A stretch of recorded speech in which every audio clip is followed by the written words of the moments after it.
there's that one bed trope in this. Spoiler alert, he's not it. I'm sorry, it just ended poorly.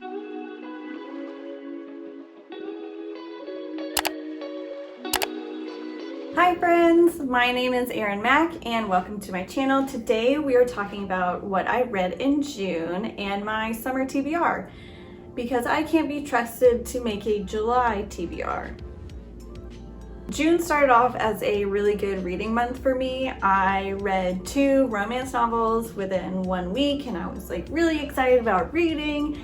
And then I started a new job and I read a intense fantasy and that just slowed my reading down way much. So I only read 3 books this month, but I'm excited to get back into the swing of things and read 4 books a month. I usually only try to read like 1 book a week because last year I tried to do 2 books a week and get to 100 books by the end of the year, and that made me go into a huge reading slump and not want to read. So this year I'm just being a mood reader. Read when I want, what I want. I don't know what this is. I don't know. What am I saying?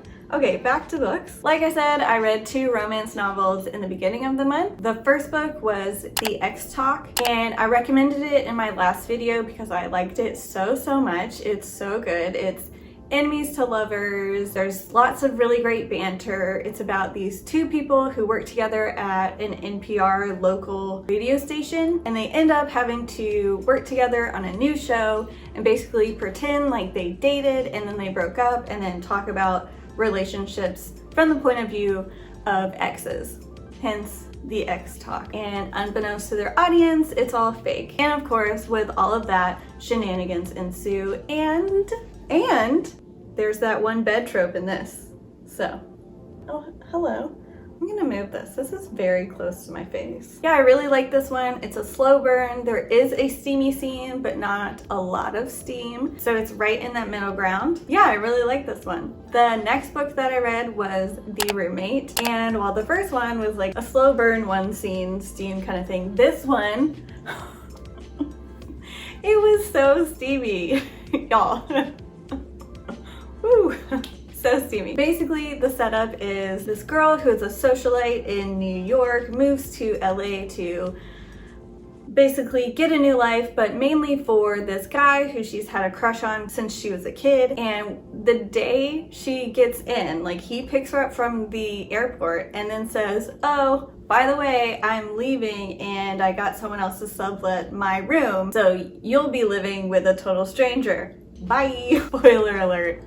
He's not it. And I'm not gonna say too much more in case you want to read it and don't know what the other roommate situation is, because it was a little surprise to me and I think that's more fun. But yeah, it was very steamy, but also you have like the romantic, giddy feelings as well. When both of those things are in a book, makes for the best romance novels in my opinion. So another really good book that I liked. So that's why I was like so excited to start reading. And then I got a new job and was just too tired to do anything. But on my quest to find more fantasy romances, I read The 100,000 Kingdoms. I finally finished The 100,000 Kingdoms.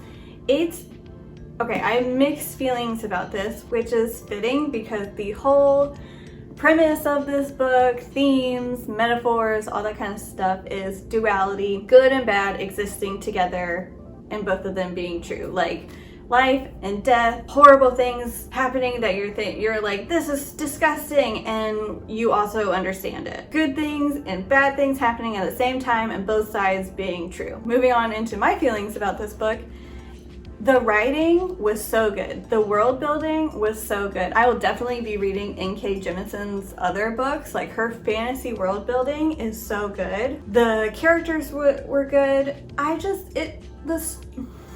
The relationships between the characters made me uncomfortable. I don't think there's another word that best describes it, but like uncomfortable. Like, it's not that I had anything against anything else in this book. It was just, I was uncomfortable. Mainly with the gods in their relationships and their relationship with the main character. So the thing is, the god system in this world is kind of like Roman and Greek gods, where they're all kind of related, but they all kind of sleep together, which kind of weirds me out. I don't think that's an unreasonable thing to be weirded out by.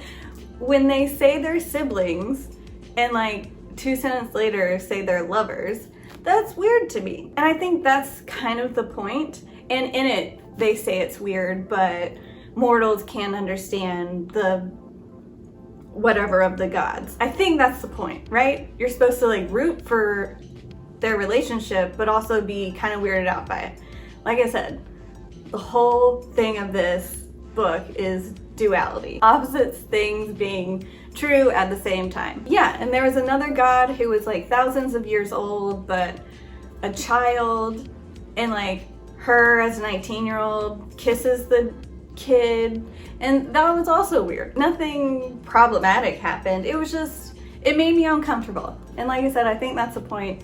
So yeah, the writing was really good. I just didn't like this particular storyline. Since everything else was so good, I really want to read her other books, probably her newest series with the 5th season. I think that's what it's called. I'll pop it up right here if I'm wrong. There is some steam, but like I said, I was like rooting for it, but also made uncomfortable by it as well. Like she really wanted it and also knew that it might kill her at the same time. Once again, two good thing and bad thing.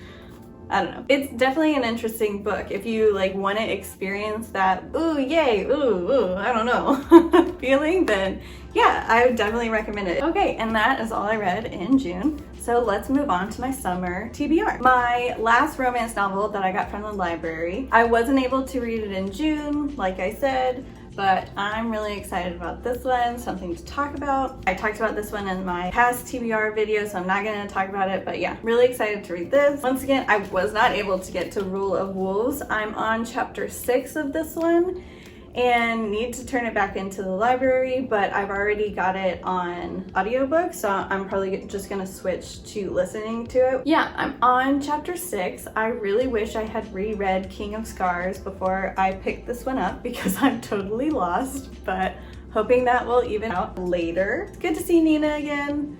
I don't super care about the other characters. I know everyone loves Nikolai, but I don't know. We'll see. For the rest of the month, I really want to read more romance, which I'm going to a romance bookstore soon. It'll be in a vlog coming up, and I'm really excited to get books there.